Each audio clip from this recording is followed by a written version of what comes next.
Salam sejahtera pemirsa budiman, bahagia jumpa kembali saudara di Dimensi Iman Kristiani.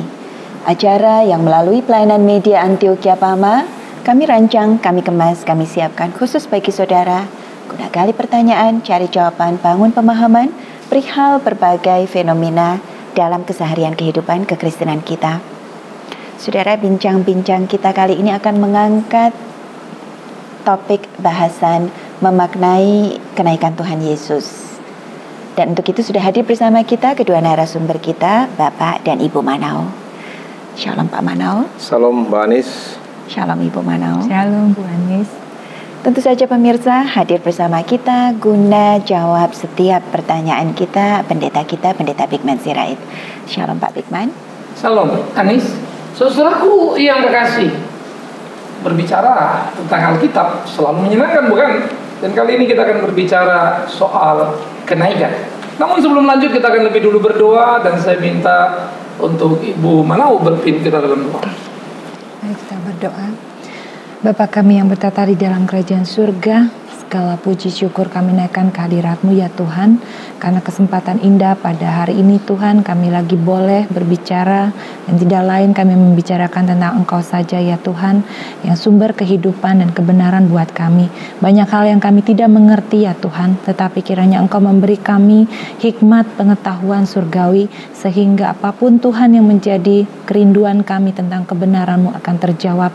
Biarlah pemirsa juga yang menyaksikan acara ini Tuhan mendapatkan sukacita damai sejahtera oleh karena Tuhan memberikan jawaban untuk setiap pergumulan yang mereka alami. Terima kasih Tuhan Yesus, kami berdoa di dalam nama Yesus. Amin. Amin. Amin.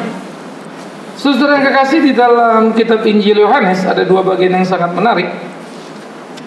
Di pasal 3 ketika Yesus berbicara dengan Nikodemus dikatakan seperti ini.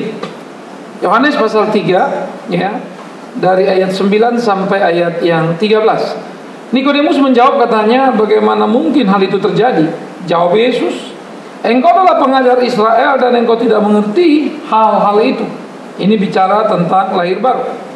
Aku berkata kepadamu, sesungguhnya kami berkata-kata tentang apa yang kami ketahui dan kami bersaksi tentang apa yang kami lihat. Tetapi kamu tidak menerima kesaksian kami. Kamu itu mengoposai terhadap ahli-ahli Taurat, ya, sebagai rekan-rekan dari Nikodemus.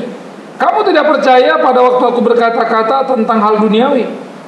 Bagaimana mungkin kamu percaya kalau aku berkata-kata tentang hal sorgawi?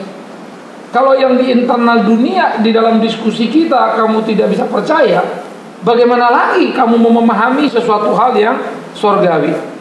Maka dia mengatakan begini, tidak ada seorang pun yang telah naik ke sorga selain daripada Dia yang telah turun dari sorga, yaitu Anak Manusia.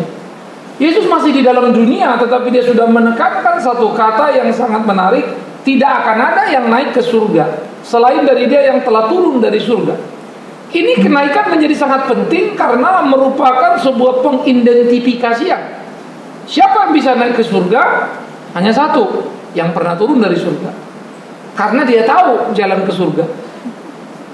Kalau kita memikirkan secara logika, sederhana sekali, bukan? Siapa yang tahu ke surga? Siapa yang pernah dari sana ya? Hanya satu, Yesus itu. Dia adalah Allah yang menjadi manusia, dia turun ke surga. Lalu pada pasal 14, sesudah pasal 3, dia berkata kepada murid-muridnya, saudara.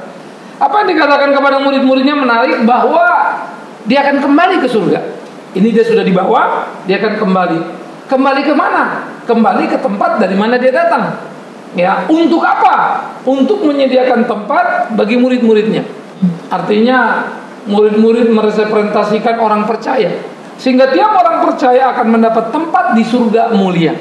Nah, kalau begitu, Yesus akan naik kembali ke surga, menyediakan tempat di surga, lalu kemudian membawa orang dari dunia yang percaya padanya naik ke surga. Bilakah? Nah, itu kan pertanyaannya menarik. Oh, nanti dia datang kedua kali. Nah, itu kita sebut second coming. Lah, kalau kemudian orang mati sebelum second coming, gimana dong? Ya, harus dipahami bahwa kenaikan ke surga melintasi seluruh waktu. Bahwa sedang naik ini bukan bicara waktu kalau nanti dia datang, pada kedua kali baru kita naik ke surga. Tetapi setiap yang percaya terikat pada kenaikannya dia. Dia yang sulung dari kebangkitan, yang pertama naik ke surga, dan kita kalau mati sama seperti dia mati, kita akan bangkit diangkat ke surga yang mulia. Sehingga bukan nunggu nanti. Ini penting juga. Nah, karena itu buat orang percaya kematian itu menjadi sesuatu yang sebetulnya menyenangkan. Karena bakal naik ke surga, ketemu dengan Tuhan, bersekutu di surga. Nah, muncul pertanyaan orang adalah, bagaimana dia naik ke surga? Dia naik ke surga, ya, yang kemudian disaksikan oleh para muridnya. Nah, ini menjadi peristiwa yang fenomenal karena murid-murid menyaksikan kenaikannya. Artinya ada saksi mata. Tetapi siapa sih kok bisa naik surga? Yang gak heran lah, seperti dia sudah berkata, karena dia turun dari surga. Yang heran kalau kemudian ada orang ngaku naik turun ke surga, itu kita bingung tuh. Bagaimana caranya dia bisa naik turun ke surga, kan begitu ya? Kalau itu sudah jelas menjadi unsur yang sangat aneh sekali. Karena Yesus itu turun satu kali, Allah jadi manusia, surga turun ke bumi, naik satu kali, selesai. Karya penebusan dan kebangkitan, kemenangan sudah selesai. Turun dua kali, selesai semuanya. Nah, kalau begitu bagaimana mungkin orang bisa misalnya naik turun berkali-kali? Kok jadi lebih banyak dari Tuhan Yesus? Ini kan menjadi sesuatu fenomena yang sangat unik. Sehingga memang soal naik ke surga ini selalu jadi diskusi yang menarik. Nggak tahu Pak Mano pengen naik apa enggak. Tapi naik jangan balik-balik lah ya. Gitu nih. Oke. Bapak dan Ibu Manao, kita mulai dari fakta yang paling sederhana. Baik. Hari kenaikan adalah hari merah di kalender kita. Iya. Mestinya tidak terlalu salah kalau dari fakta sederhana itu kita konklusikan bahwa bahkan dunia mengakui bahwa itu adalah hari yang khusus, itu adalah hari yang istimewa, dan itu adalah hari kenaikan, hari di mana kita memperingati kenaikan Tuhan Yesus. Fakta lain yang berbicara hal yang barangkali sedikit berbeda adalah fakta yang tidak terbantah bahwa ibadah kenaikan kita bisa lihat separuh kursi terisi, separuh tidak terisi dibanding misalnya ibadah Natal. Seluruh kursi sudah terisi, bahkan kursi tambahan diperlukan. Barangkali pemirsa ingin dengar pandangan Bapak dan Ibu Manao, gagalkah kita memaknai kenaikan sebagaimana seharusnya kita maknai kenaikan? Atau gagalkah gereja memberikan pembelajaran yang benar pada kita? Tidak cukup kritiskah kita sebagai prajurit-prajurit Tuhan memaknai kenaikan dengan benar? Silahkan, siapa yang mau mulai lebih dulu, Bapak atau Ibu? Boleh, saya. Yang pertama dulu bahwa hari kenaikan itu adalah salah satu hari terpenting dan penting bagi kehidupan umat Kristiani. Ya. Kebenaran ini tidak saja berlaku di Indonesia, tapi berlaku secara universal. Ya. Sehingga kalau negara ini juga menetapkannya dalam keputusan presiden sebagai hari-hari besar agama Kristen, maka saya pikir itu bukan hal yang aneh gitu loh. Justru itu kebenaran.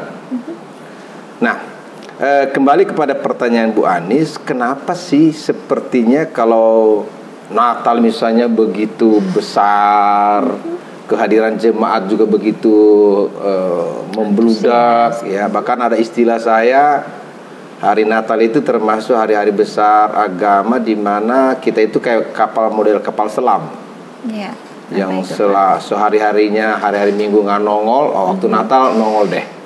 Nah, bagaimana dengan hari kenaikan yang sepertinya kurang pemaknaan? Saya pikir memang selain memang ini kurang diajarkan barangkali ya oleh para hamba-hamba Tuhan betapa hari-hari keagamaan itu begitu penting. Ya, Natal, ya hari Jumat Agung, Paskah, kenaikan, seperti itu semua sama nilainya bagi saya. Semua sama nilainya bagi saya. Hanya saja memang sepertinya kalau Natal itu kok sepertinya lebih besar. Dan ini menurut saya mungkin juga faktor budaya ya. Di kampung kami ya memang terus terang aja yang pakai umbul-umbul itu ya kalau Natal. Tetapi kalau sudah hari kenaikan sepertinya ya biasa-biasa aja itu gitu. Dan belum tentu juga mereka paham apa yang diperingati. Ya, belum tentu juga memang itu makna yang sesungguhnya. Karena bagi saya tanpa kelahiran tentu tidak ada kematian. Tanpa kematian tidak ada kebangkitan. Tanpa kebangkitan tidak ada kenaikan. Jadi itu semua adalah sebetulnya kalau dimaknai dalam dan dimaknai sama, semua itu penting. Hanya mungkin pemahaman umat yang ya berbeda-beda lah. Dan ini erat kaitannya dengan masalah kebiasaan, masalah budaya. Barangkali ya itu dari saya. Ya. Ibu. Kalau dari saya melihatnya dari ajaran di Alkitab juga ya, kita lihat natsnya tentang kenaikan itu kan sangat singkat ya. Mungkin di Kisah Rasul 1 itu hanya beberapa ayat, sementara proses dari kematian sampai kebangkitan itu kan beberapa ayat menceritakan ya prosesnya begitu panjang dan cukup rinci. Iya, ditambah lagi visualisasi atau sarana pendukung untuk perayaan hari itu pun sangat kurang untuk membantu umat juga memahami, menghayati peristiwa itu, sehingga kelihatannya itu hanya sepintas lalu aja bahwa itu memang sejarah yang dilalui oleh Tuhan Yesus, tapi kita sebagai umatnya kurang bisa menghayati karena tidak ada sarana pendukung itu. Dan saya lihat juga dari kita kecil ya, anak sekolah minggu itu guru-guru sekolah minggu juga dan pendeta-pendeta itu kurang mengajarkan kepada kita sampai mendalam gitu, mendasar bahwa peristiwa itu begitu momentum sekali buat orang percaya gitu. Jadi kita hanya taunya ya sudah Tuhan Yesus sudah bangkit, dia hidup dan dia naik ke surga, sudah sampai situ aja gitu. Pak Bigman, apa yang dikatakan Bapak dan Ibu Manau ini merangkum dengan jelas sebetulnya fenomena yang sedang kita hadapi dalam kekristenan kita. Di satu pihak bahkan dunia tahu mengakui pentingnya kenaikan, di lain pihak ada fakta yang menyedihkan bahwa kita sendiri dan gereja terkesan gagal membawa kita pada pemaknaan kenaikan yang benar.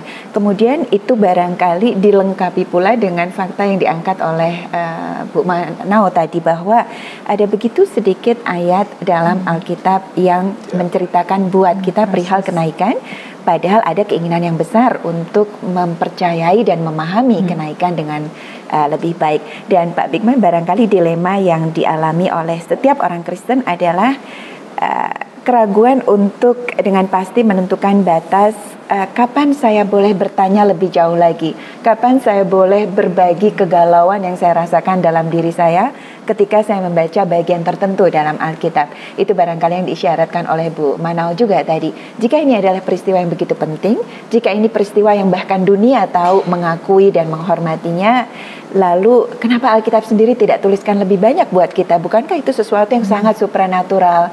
Bukankah tidak ada peristiwa yang Tuhan izinkan terjadi tanpa alasan? Bukankah Tuhan ingin kita mengerti apa yang Tuhan inginkan kita mengerti? Apa penjelasannya, Pak? Kalau kita misalnya bicara Natal, kalau kita bilang kenaikan itu beritanya sedikit sehingga perayaannya menjadi tidak terlalu greget, apakah Natal banyak beritanya? Itu pertanyaan serius juga. Berita tentang kelahiran Yesus misalnya hanya dimuat oleh Injil Matius dan Lukas. Markus, Yohanes tidak. Surat-surat juga sangat sedikit bicara tentang kelahiran. Dominasi cerita Alkitab adalah dia atau Tuhan Yesus yang lahir dan yang mati dan bangkit dan sudah naik ke surga. Tapi naik ini memang selalu menjadi pelengkap begitu ya. Nah, jadi kalau kita memperhatikan sebetulnya ini ada hal yang salah pada gereja. Tetapi penekanan pada Natal memang kuat. Natal itu bukan satu hari loh. 25-26. Bukan cuma 2 hari loh. Malam Natal. Jadi dari 24 itu kita sudah Natalan itu. Mungkin ya nggak ada perayaan yang sepanjang itu. Kita mulai dengan 2 malam Natal, terus Natal lagi 1 kali lagi. Yang kedua, Natal kan kita kunjungan keluarga. Natal kan kita sediain kue. Ya berasalah di rumah. Kenaikan enggak. Anak-anak ribut kalau Natal nggak dapat baju baru. Tapi waktu kenaikan nggak ada yang minta baju baru atau baju naik gitu ya. Enggak. Jadi memang akhirnya tanpa disadari pernik-pernik Natal ini jauh lebih besar gemanya daripada Natal itu sendiri. Mengakibatkan Natal itu menggema kuat. Karena pernik-perniknya sebetulnya. Dari makanan, kue, minuman, kemudian pakaian, sepatu baru begitu ya. Apalagi namanya pohon Natal gitu kan. Kita kan rame-rame satu keluarga keluarin dari gudang pohon hias lagi. Kenaikan nggak ada. Kebangkitan kan kita nggak rame-rame misalnya bikin kubur terbuka di rumah. Atau kematian kita juga nggak pasang salib di rumah.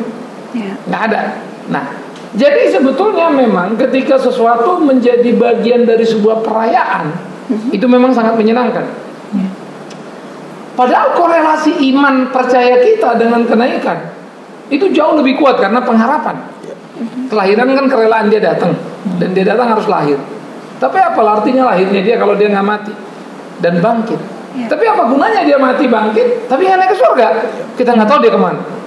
Kita kan tahu dia akan datang kembali. Kenapa? Karena dia tahu naik. Maka kenaikan kan penting sekali. Tapi bahwa gereja gagal memberitakan, ya harus kita akui memang betul. Begitu Pak. Jadi sorry, maksudnya jangan juga kita bilang Alkitab sih ceritanya dikit amat, misalnya gitu ya.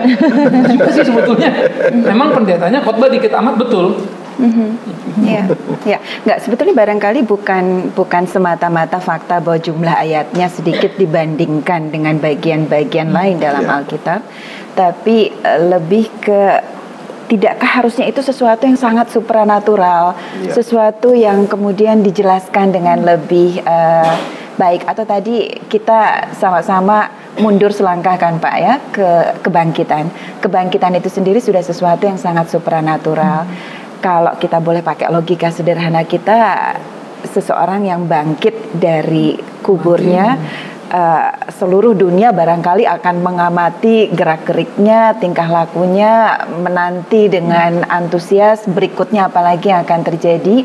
Bagian itu pun tidak diisyaratkan dengan cukup jelas rinci dalam gitu, prosesnya Betul, tidak terkesan bahwa semua orang lalu kemudian detik demi detik mengikuti apa yang terjadi berikutnya karena ada seseorang yang sudah 3 hari dikubur dan kemudian hidup kembali. Dan ini jadi melengkapi alasan buat sebagian orang untuk meragukan kenaikan Tuhan Yesus sebagai bagian dari fakta yang harusnya juga kita yakini, Pak Pik. Nah, sekarang kalau kita bicara matinya dia, jadikanlah ini peringatan akan aku. Tubuh terpecah, darah tertumpah. Lalu gereja melakukan perjamuan kudus. Ada yang sebulan sekali, ada yang 2 bulan sekali, atau ada yang 3 bulan sekali. Bahkan ada yang tiap kali. Apakah kemudian Jumat Agung jadi penting dalam acara ya? Enggak juga. Kan gitu kan? Ya mungkin umat Katolik masih ada Rabu Abu, Kamis putih, gitu ya. Baru Jumat Agung kan gitu kan? Itu nanti kan di belakang-belakangnya. Tapi kalau kita bicara secara umum, enggak berasa. Ya. Nah, jadi sebetulnya memang balik lagi, khususnya di dalam gereja Protestan. Cobalah memikirkan itu, mencanangkan itu gitu ya. Kalau misalnya di internal kita, di dalam gereja kita merespek itu dengan membuat khotbah seri yang mesti dipikirkan lagi nih, gimana di upgrade lagi sampai 7 kali puncaknya baru perjamuan kudus itu. Ya apa Jumat Agung itu. Sama seperti Natal, kita lakukan rally Natal misalnya kan. Kalau zaman dulu kan ada namanya Advent 1, Advent 2, Advent 3. Sekarang Natal aja awal Desember. Atau nanti tahu-tahu akhir Januari, bukan Desember, akhir Januari. Kenapa? Karena Desember banyak jemaat yang keluar negeri. Takut kalau bikin Natal kolekte kan kurang nanti. Sehingga kita juga nggak berani itu untuk komit terhadap tanggal yang namanya tanggal 25. Nah, saya nggak tahu ini Ibu Sorta atau Pak Manov sebagai jemaat selama ini mencermati atau melihat ini gimana, atau ya memang gereja udah gitu kita tenggelam aja, kita ikutin aja. Gimana tuh? Maksudnya untuk perayaan kenaikan gitu. Iya, semua perayaan itu kan. Toh akhirnya kita lihat, loh, kenapa ya Natal lebih besar? Kalian tuh tunggu-tunggu kan kapan Natal ini kan? Kayaknya kan detik-detik yang menegangkan. Kenaikan, besok kenaikan ya? Ya itu tadi, kalau memang sarana pendukung yang memvisualisasikan, yang mensponsori acara-acara perayaan seperti itu kan tentu mendorong masyarakat juga, umat juga untuk semangat gitu merayakan. Tapi di hari kenaikan saya lihat memang dari sarananya pun, misalnya dari yang melaksanakan upacara itu, acara itu, kurang gemanya menggebu-gebu gitu untuk menarik jemaat merayakan itu, sehingga yang sudah tahu aja mungkin ya lesu-lesu, apalagi yang sama sekali tidak mengerti ya, mungkin anak-anak pun untuk apa ikut ke gereja untuk kenaikan gitu. Jadi artinya ini kritik terhadap gereja ya. Gereja harus memperhatikan itu. Pak Manau gimana? Saya melihatnya begini, Pak. Sebetulnya ini kan kenaikan ini kan termasuk punya makna dalam, Pak. Pertama dulu, peristiwa itu peristiwa yang memang secara hukum itu sangat valid. Di dalam hukum itu, Bu, terlepas karena saya seorang juris hakim, seorang saksi bukanlah saksi. Kenaikan Tuhan Yesus itu disaksikan oleh paling tidak 11 muridnya, ibunya Yesus dan beberapa perempuan yang bersama-sama dari Galilea. Buat itu kan valid banget gitu loh ya. Lalu yang kedua yang saya lihat, ini kan hari kenaikan ini kan hari bagaimana Tuhan Yesus berakhirlah masa menyaksikan dan melakukan kehendaknya Bapaknya dari sorga gitu. Dan ini kalau kita back kembali dari ayat yang kita baru tadi fahami di Kisah Rasul pasal 1 ayat. Ini kan kesempatan bagi umat, bagi orang percaya sebetulnya menyaksikan apa yang dilakukan oleh Tuhan Yesus setelah dia naik ke surga. Jadi momentumnya sebetulnya ini adalah saat dimana kita diberi kesempatan oleh Tuhan untuk menjadi saksinya, memberitakan kebenaran-kebenarannya. Nah, saya melihat bagaimana kita memberitakan, maknanya aja kurang mengerti kita kurang pahami. Jadi tadi dikatakan bahwa Natal begitu luar biasa dirayakan, kenaikan tidak. Padahal ini sebetulnya momen yang paling penting dari rentetan perjalanan kisah seorang Tuhan Yesus. Sebab dengan dia naik, maka ada pengharapan bagi orang percaya bahwa nanti dia akan turun untuk menjemput kita, orang-orang percaya.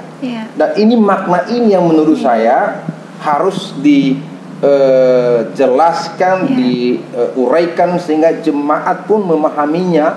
Dan lagi tadi seperti istri saya katakan, ya gereja juga harus memberikan semacam wadah, sarana prasarana sehingga umat itu makin menjadi paham dan mengerti.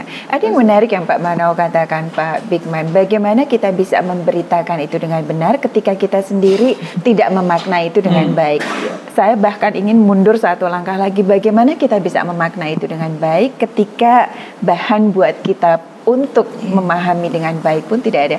Dan Bapak Ibu Manau, satu dilema yang dirasakan saya yakin oleh banyak orang adalah memang menentukan dengan baik batas kapan saya boleh bertanya lebih banyak lagi. Sebetulnya bertanya ini kan tidak selalu dalam rangka menggugat. Acap kali itu terjadi dalam rangka kita sedang melakukan proses pikir kita sebagai bagian dari keinginan kita untuk membangun iman kita. Dan dalam proses pikir kita memang sulit buat kita untuk menjaga pikiran kita untuk tidak masuk kemana-mana. Salah satunya adalah pertanyaan yang Bu Manau tadi lemparkan. Kenapa ya kalau ini begitu penting, ayatnya begitu singkat dan seakan-akan just another event gitu ya, tidak ada penekanan lebih di sana. Kemudian mumpung Pak Manau tadi bicara soal keabsahan peristiwa ini karena memang sudah ada saksi. Mungkin pertanyaannya bukan apakah ada saksi atau tidak. Pertanyaannya mungkin lebih ke, tidakkah seharusnya ada lebih banyak orang pada saat itu yang sudah mengikuti Tuhan Yesus gitu kan pada waktu itu. Satu pertanyaan lagi barangkali yang Pak Manau bisa bantu jawab. Kita tahu Alkitab adalah firman Tuhan dan itu menjelaskan dirinya sendiri. Tapi lagi-lagi dalam rangka proses berpikir untuk membangun iman kita sendiri, salahkah kalau kemudian kita lalu curious dan ingin tahu, oke, kalau itu satu peristiwa yang terjadi, seharusnya itu peristiwa yang tidak biasa buat banyak orang juga. Tercatatkah itu somewhere dalam catatan sejarah di luar Alkitab? Apakah itu sesuatu yang sudah dikategorikan kita kurang beriman, atau itu bisa dikategorikan sebagai sikap kritis kita menjalankan proses berpikir dalam rangka membangun iman kita? Kalau saya melihatnya seperti yang ditanyakan Pak Bigman tadi, bagaimana kesan-kesan kita kalau setiap merayakan hari peringatan agama gitu ya, seperti Natal, Paskah gitu. Saya setuju sekali seperti Pak Bigman bilang, kalau bisa khotbah itu berseri sehingga pemaknaan satu peringatan hari raya agama itu tidak sama tahun ini, tahun berikutnya itu lagi gitu. Kita ada pengembangan pemahaman gitu, seperti dari Natal, oh berbagi kasih, habis itu oh berkorban, oh merendahkan diri. Tahun ke tahun kita meningkat pemahaman kita tentang itu. Nah, kenaikan Kristus juga, kalau hamba-hamba Tuhan pendeta itu juga bisa memberikan pemahaman secara mendalam dan bertingkat-tingkat tahun ke tahun tuh semakin orang memahami, oh itu penting ya, makin penting ya, makin penting gitu. Jadi rasa keingintahuannya makin besar gitu. Tapi kalau itu melulu misalnya bahwa Yesus Kristus datang, bahwa kita akan disuruh bersaksi, itu lagi, tahun depannya begitu lagi. Jadi ya kita pikir ya itu sesuatu yang sama aja gitu. Dan kemudian kita kehilangan. Jadi nggak meningkat iman kita, pemahaman kita. Gitu. Pak Bigman, kita cuma punya waktu 2 menit tersisa. Ini yang justru jadi problem kita. Penggalian yang dangkal mengakibatkan pemahaman kan juga jadi dangkal. Otomatis kan penghayatan juga jadi dangkal. Nah, maka bicara kenaikan misalnya, sama seperti dia naik, dia turun begitu dia naik. Itu saja kalau mau diurai udah kayak apa?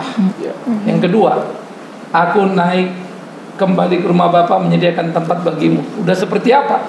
Aku naik akan turun kembali. Seperti apa? Padahal disitulah fundamental daripada iman kita.